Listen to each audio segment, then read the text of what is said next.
Boa tarde, hoje é dia 23 de novembro de 2020 e hoje nós vamos entrevistar o Dr. Fabiano Menck.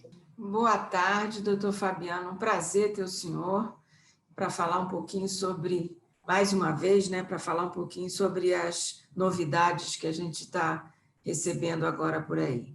Doutor Fabiano, eu vou pedir, eu sei que o senhor não gosta muito de autopromoção, mas eu vou lhe pedir para contar um pouquinho da sua história relacionada ao direito ligado às assinaturas eletrônicas, falar também um pouquinho dos seus livros, antes da gente começar a conversar. Bom, primeiramente eu gostaria de cumprimentá-las, Regina e Suzana, cumprimentar pelo excelente trabalho que desenvolvem com o CryptoID, que virou uma referência, da nossa área. Todos buscam informações, se atualizam e, mais do que isso, buscam conteúdo. Não é só a questão de estar atualizado, mas estar atualizado com matéria que efetivamente agregue, porque às vezes estar atualizado não significa estar bem informado e esclarecido. E eu acho que o CryptoID ele presta serviço a toda a nossa comunidade da área da tecnologia da informação com esse degrau alto, esse nível alto de qualidade. E agradecer também pela oportunidade de poder estar conversando com você sobre esse assunto, que hoje se torna cada vez mais relevante, que é o assunto das assinaturas eletrônicas, documentos eletrônicos e assim por diante. Bom, no que diz respeito à minha biografia, eu posso dizer que a minha história com a certificação digital começa logo depois que eu me graduei na faculdade. Eu me formei na Faculdade de Direito da URGS, em Porto Alegre, no Rio Grande do Sul. E logo depois, eu diria, da graduação, durante a graduação não me ocupei muito com o tema, mas logo depois da graduação, eu comecei a estudar esses movimentos internacionais que haviam, especialmente na UNCITRAL, na ONU, num grupo de trabalho que eles têm, que é o Grupo de Trabalho 4 do Comércio Eletrônico, e isso acabou sendo depois seguido pela edição da medida provisória 2202 de 2001, e por uma dessas coincidências do destino, eu acabei sendo convidado para ser o primeiro procurador-chefe da autarquia, do Instituto Nacional de Tecnologia da Informação, quando estava logo depois da criação da MP 2202 de 2001 e da ICP Brasil. Então, a rigor, eu não participei da edição da MP 2202, como muitos até acham, pensam que isso aconteceu. Mas eu cheguei logo depois, então, já no fim de 2001, início de 2002, eu já estava em Brasília, e aí eu ocupei a Procuradoria do ITI por um tempo, não chegou a 2 anos, e não foi 2 anos porque eu tinha um objetivo muito claro, que era um objetivo acadêmico eu sempre fui advogado, tive essa fase vamos dizer assim, de procurador-chefe de uma autarquia, que era um cara comissionado no ITI. Então, além da advocacia, eu sempre tive uma veia acadêmica de professor, Até hoje. Até hoje, essas duas ocupações canalizam o meu esforço profissional, por assim dizer, de consultor e advogado, e ao mesmo tempo da docência, porque eu fui professor já em diversas instituições em Porto Alegre, na Uniriter, na PUC e agora na URGS, onde eu leciono Direito Civil. Então, lá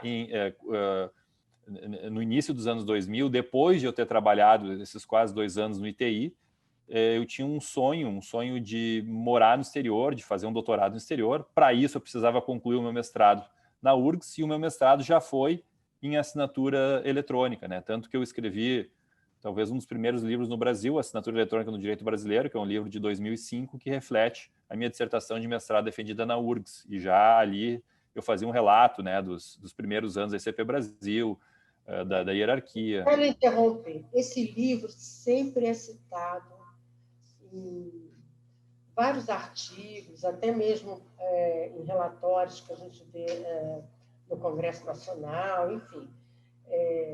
O senhor não pretende atualizar esse livro, não?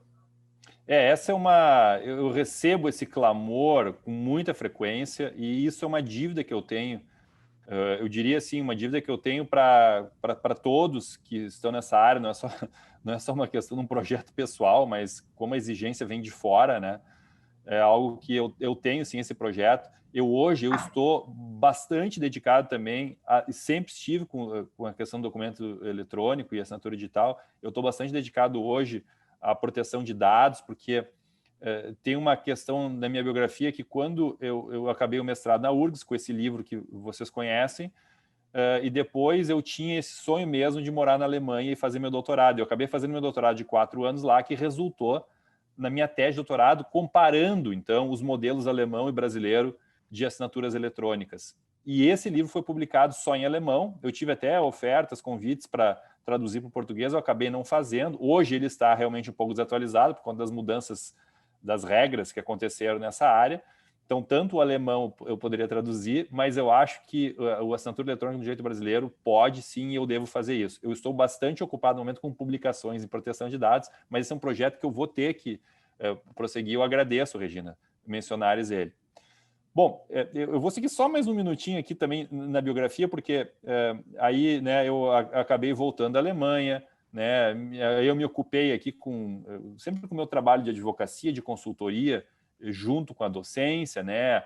De novo, eu lecionei e hoje leciono na URGS, tanto na pós-graduação quanto na graduação. Eu tenho disciplina lá da área de proteção de dados, né? A gente sempre está tratando de contratos eletrônicos, de forma eletrônica, de assinatura digital em diversos momentos, diversas palestras sobre esse assunto eu já ministrei. Também tem artigos publicados sobre isso. Eu recentemente não publiquei ainda, mas está no Prelo um artigo bem assim, extenso sobre a forma dos contratos eletrônicos, onde toca nas nossas tecnologias aqui, nas assinaturas eletrônicas. Eu acabei também me juntando a Viviane Bertol, uma grande colega, sócia na PKI Consulting em 2013, e a gente atua muito nessa área de consultoria. Ao mesmo tempo, eu tenho o escritório de advocacia Menck Advogados. Então, essas duas empresas juntas, né, mais a minha função de professor na URGS, eu diria que preenchem bastante o meu dia a dia, né, e as minhas atividades na seara profissional. Hoje nós vamos nos dedicar ao comentário, a gente também gostaria de ouvir as suas considerações relacionadas à Lei 14.063, que foi sancionada dia 23 de setembro desse ano, e também o Decreto 10.543, que vem complementar, né, principalmente o artigo 5º dessa lei, que tinha ficado, não em aberto, mas eu não sei como é que fala, mas tinha ficado para ser complementado depois. E, nesse decorrer dos seus comentários, eu acho muito importante também o doutor falar um pouco sobre essa qualificação, né, da assinatura simples, a avançada e a qualificada. Sim.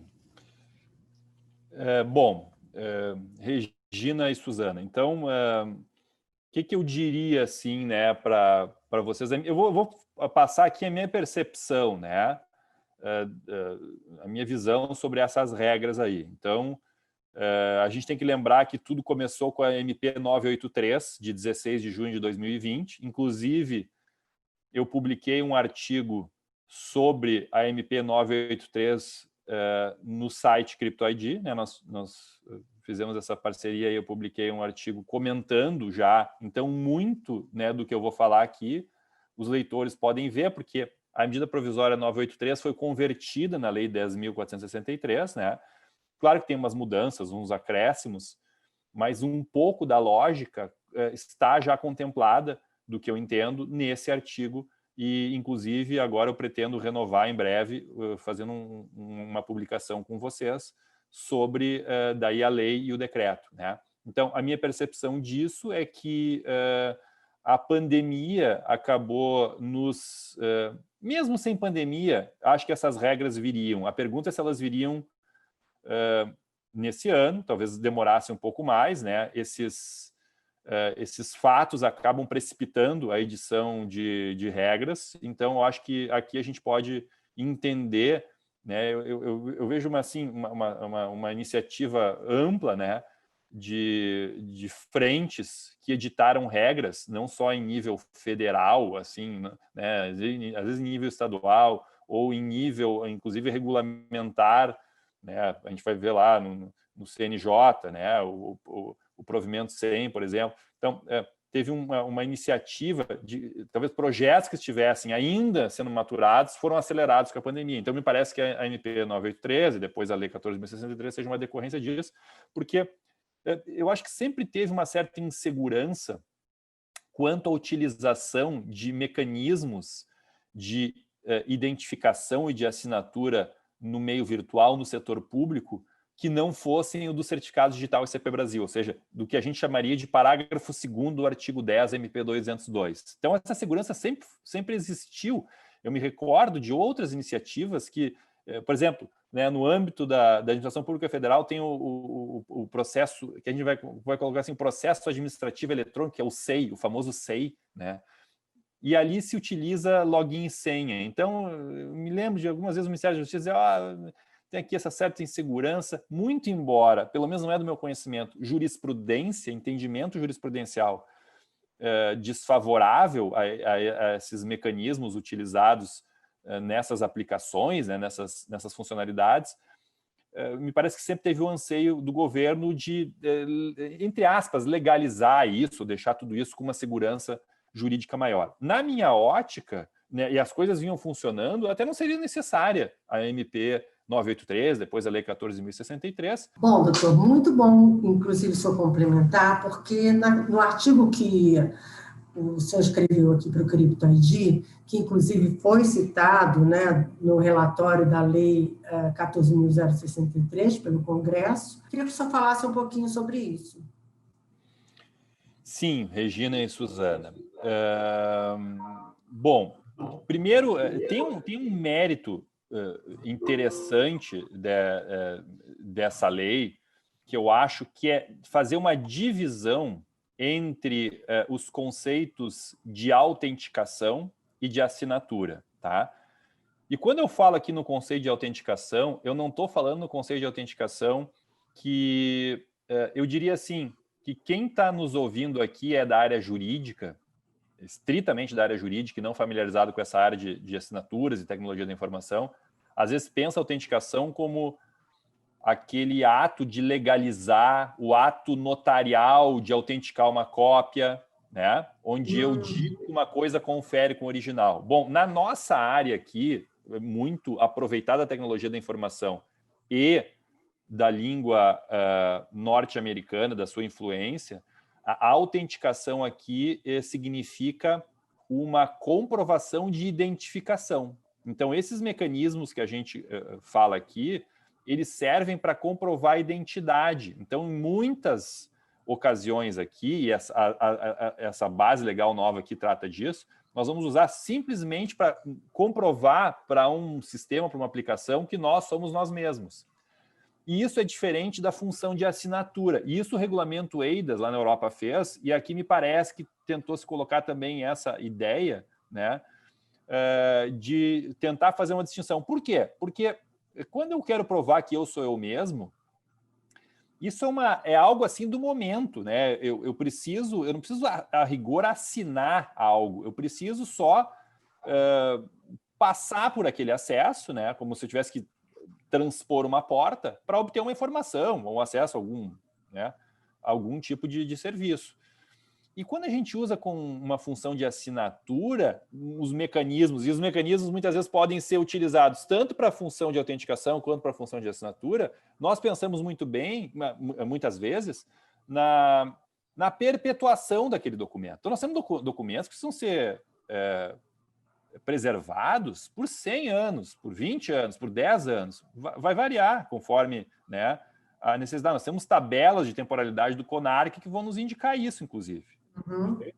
Então, isso faz com que haja rigores maiores ou menores para a nossa necessidade, né, a função que a gente quer aqui que seja desempenhada. E aí, por isso é que se faz essa distinção das diversas modalidades de assinatura, com a assinatura eletrônica simples, a assinatura eletrônica avançada e a assinatura eletrônica qualificada.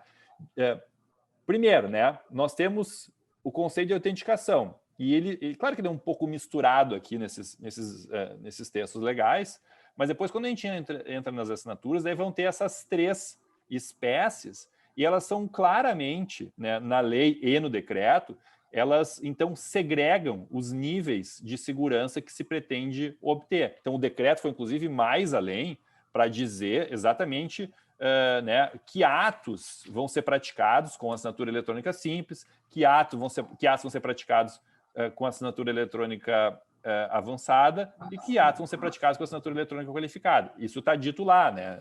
A gente pode ver aqui, ó, assinatura eletrônica simples, né? Então, isso já está, por exemplo, no inciso 1 do artigo 4 do decreto, né? E aqui, para que a gente não fique nenhuma dúvida, o decreto 10.543, agora de 13 de novembro de 2020. Então, diz no inciso 1 do artigo 4º, né? Hipóteses que não envolvam informações protegidas ou grau de sigilo não ofereça risco direto de danos a bens, né? Então, isso é uma primeira diretriz, né? Então, solicitações de agendamentos, atendimentos, né? Acesso a sítio eletrônico que contém informações de interesse particular, isso tudo está no decreto.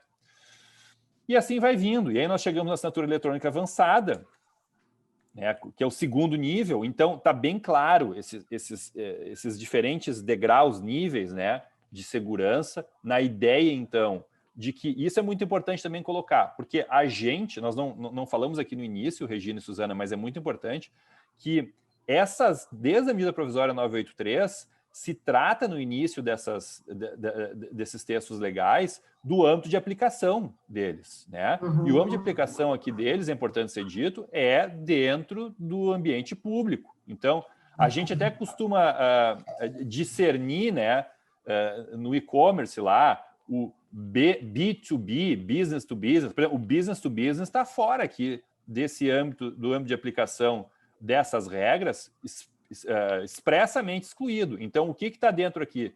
Está o governo com governo, né? Government to government, que e aqui é tanto government to government, né? O governo com governo, internamente e entre entidades do governo. Isso são os incisos 1 e 3 do artigo 1º, de todas essas regras, né?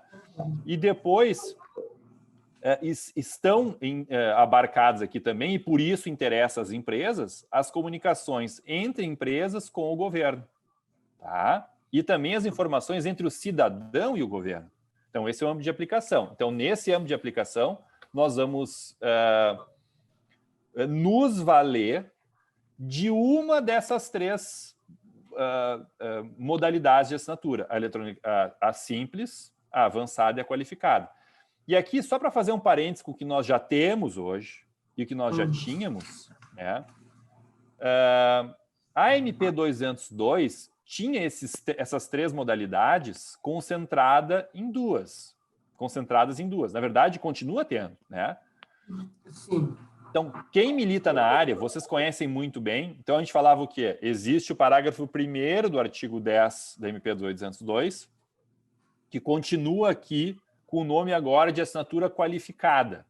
A gente pergunta assim, sumiu o parágrafo 1º do artigo 10 da MP 202? Não sumiu, né? Ele continua lá, ele inclusive é referido pela lei, né? Então a gente não vai dizer assim, agora a assinatura digital, o certificado digital do parágrafo 1º do artigo 10 da MP 202 se chama qualificado.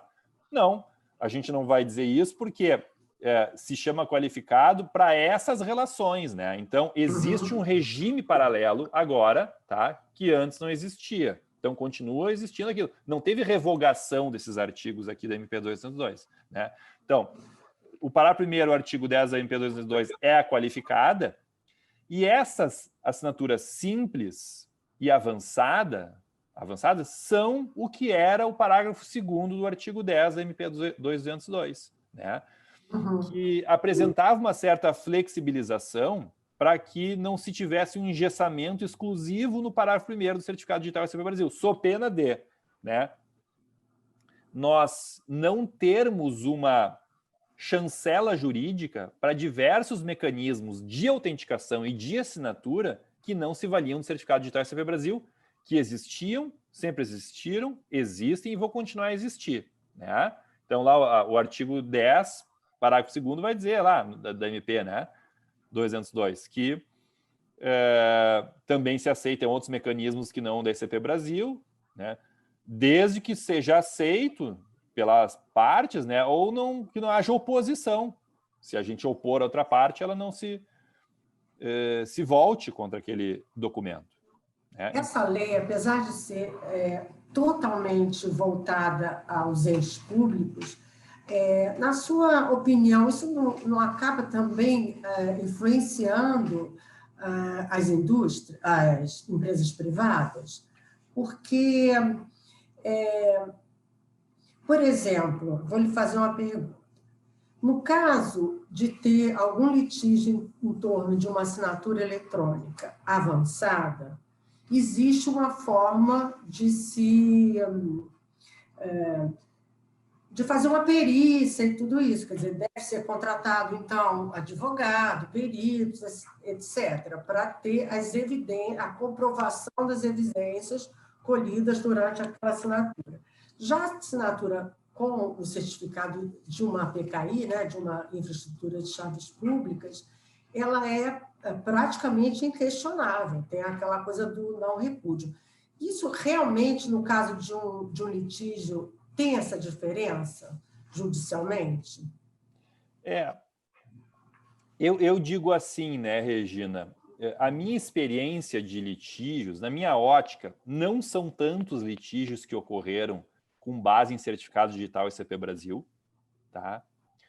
O que nós temos de litígio, né, e a gente vai transportar esse raciocínio para hoje, né, quando a gente está falando das qualificadas, e depois eu quero voltar aqui, Regina, nas avançadas, tá? Não vamos deixar de explicar, porque aquela pergunta que você colocou da questão da biometria e como é que fica isso, nós vamos voltar a ela. Mas, assim, no que diz respeito a litígio, a casuística que eu conheço, é claro que a gente pode não conhecer, pode ter uma comarca lá, né, inclusive com segredo de justiça, casos que a gente não conhece. Então, assim, eu vou relatar aqui da minha experiência. São casos em que ocorre erro na identificação do usuário, tá? Esse é o caso mais clássico que nós temos na ICP Brasil de fraude. Então, nós temos fraude na identificação, né? O que acontece?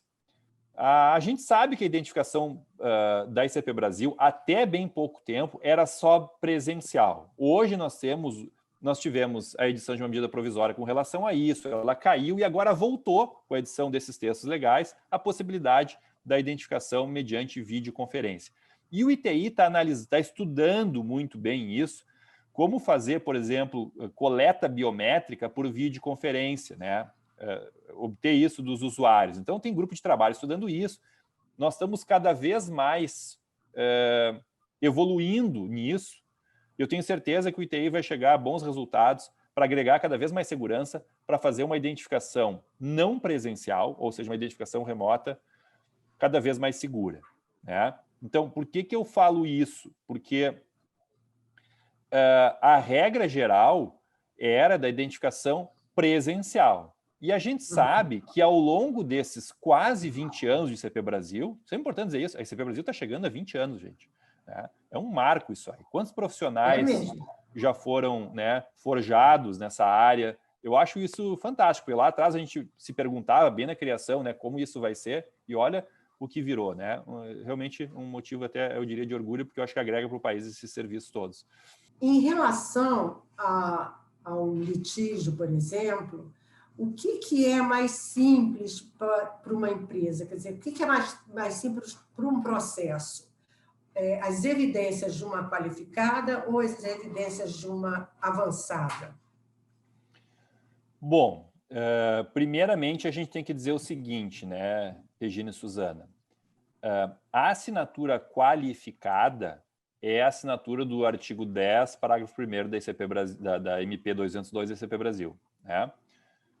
Então, isso significa dizer que nós temos, por trás da assinatura qualificada, toda uma gama de regulação desses 20 anos, né, de edição de regras do Comitê Gestor da ICP Brasil e de todos os procedimentos, né, organizacionais, administrativos, do que se exige das autoridades certificadoras, que são aquelas que emitem os certificados digitais que chegam aos usuários finais. Então, nós temos um manancial técnico, jurídico, organizacional, né, ultra testado em todo esse tempo, e que nós temos lá no ápice da hierarquia de quem fiscaliza e audita quem vai emitir os certificados digitais, o poder público.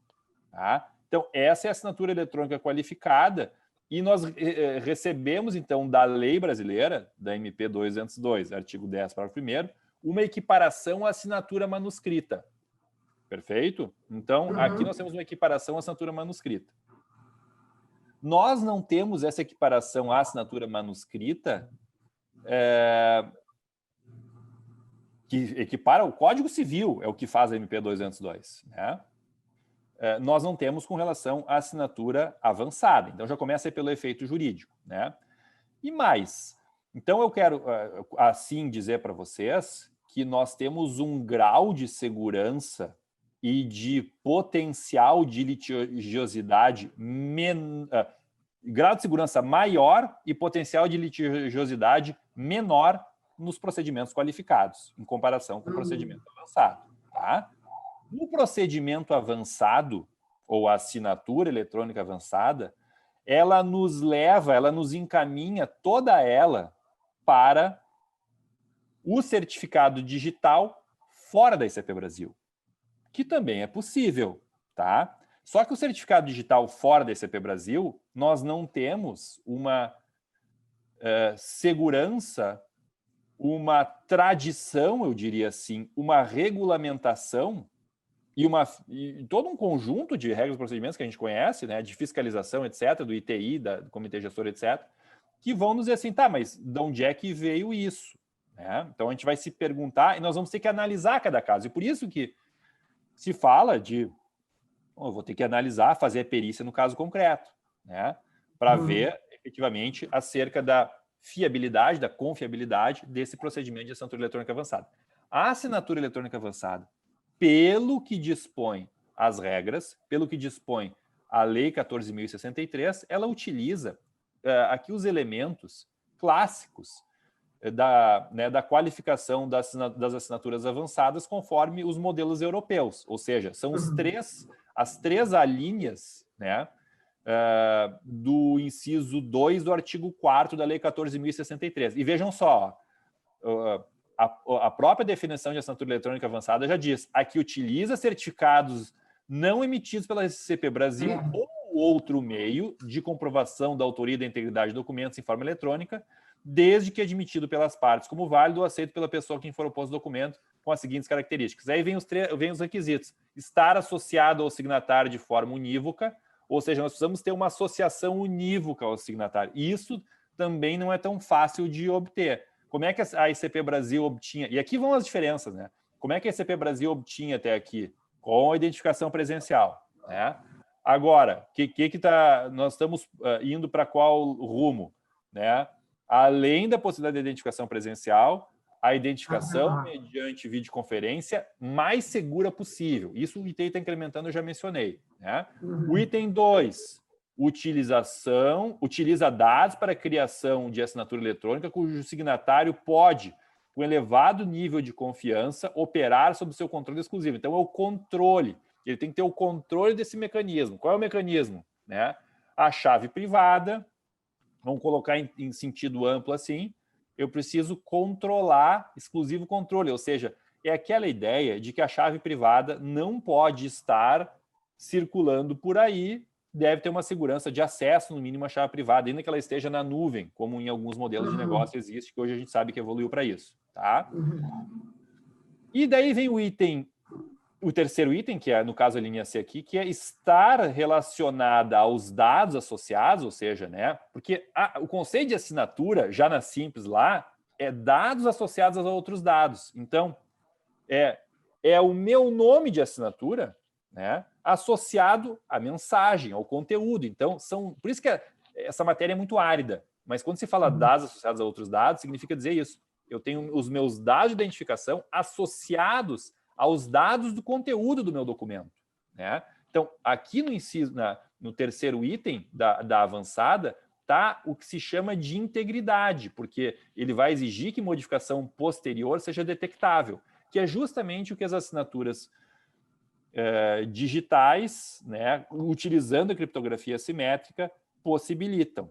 Tá? Então, e aqui está, então, esse conceito de assinatura eletrônica avançada da lei, essa 10.463. Deixa eu lhe fazer uma pergunta. Sim. A avançada, ela também tem que ter a criptografia? Pois é. Pela definição que nós temos aqui do artigo 4º, inciso 2, ela fala assim, ó, aqui que está o ponto. Certificados digitais não emitidos pela ICP Brasil ou outro meio de comprovação da autoria e integridade de documentos em forma eletrônica, desde que admitido pelas partes como válido ou aceito. Eu diria hoje, Regina, que como tem esse outro meio aqui, nesse artigo 4º, inciso 2, não necessariamente nós precisamos utilizar a criptografia. Essa é a redação da Lei 14.063. Se você me colocar para interpretar, eu vou dizer assim, tá? Então, a pergunta é a seguinte, por isso que eu digo, né, a criptografia simétrica que a ICP Brasil nos traz, eu sempre disse isso ao longo desses anos, né? Não da ICP Brasil só. A criptografia simétrica que a ICP do Brasil traz, a ICP da Alemanha, a ICP da Argentina e as outras ICPs. A estrutura, né? É um conceito matemático que foi... Esse conceito matemático, eu sempre disse isso, foi o que possibilitou que se fizesse a equiparação da assinatura digital à assinatura manuscrita. Porque vocês vejam que só essa assinatura digital com criptografia simétrica, e mais os cuidados, porque não basta só assinatura digital com criptografia simétrica, eu preciso dos cuidados, porque eu tenho que atribuir o par de chaves com segurança a alguém, né? Então, mas é esse conceito matemático que convenceu os legisladores mundo afora, os juristas, a equiparar a assinatura manuscrita.